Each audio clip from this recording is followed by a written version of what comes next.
Hey, what's up guys? Justin with Tier 1 Gear and EDC Reviews. Today we're going to be taking a look at the Gareth Bull and Drop Miura. Now, Drop did an excellent job on it, I will admit, but there was a pre-order about 6 months ago that went really fast. I mean, literally, the moment I heard about it, it was completely sold out, so unfortunately I missed it. But thankfully, because of Apex Pass-Around Group, I was actually able to get one in and see what all the hype was all about.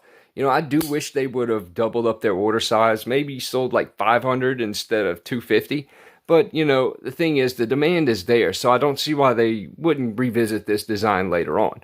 But anyway, that's just me talking, that's my little nitpicks. But anyway, you can see it has a black DLC-coated blade, which is made from S35VN steel.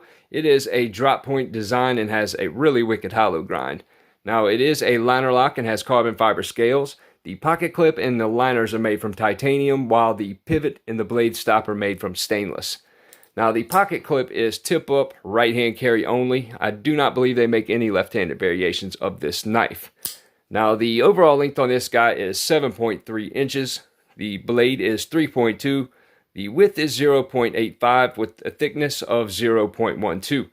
Now, the handle length is 4.20. The width is 0.85. The thickness is 0.50 with the weight of, oh, such a glare here. Come on.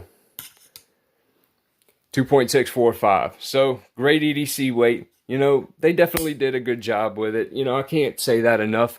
The thing is, the action on this guy is really smooth. You know, it drops shut, no problem. And honestly, it feels like a feather floating down into the handle. It don't even really feel like there's a blade on there, just something rigged to the pivot.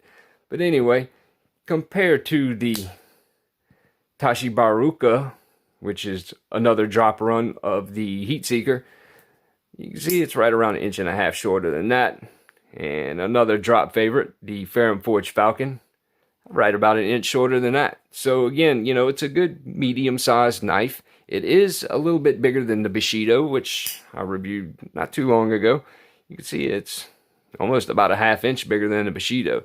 So it definitely has a little bit of size to it. You know, it's a really great knife. And to be honest, the ergos feel really good in the hand.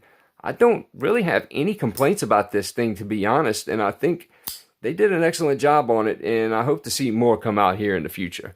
Anyway, I hope you guys enjoyed this video. Like, share, subscribe if you haven't already. Check me out on Instagram for much more. Stay safe. See you guys on the next one.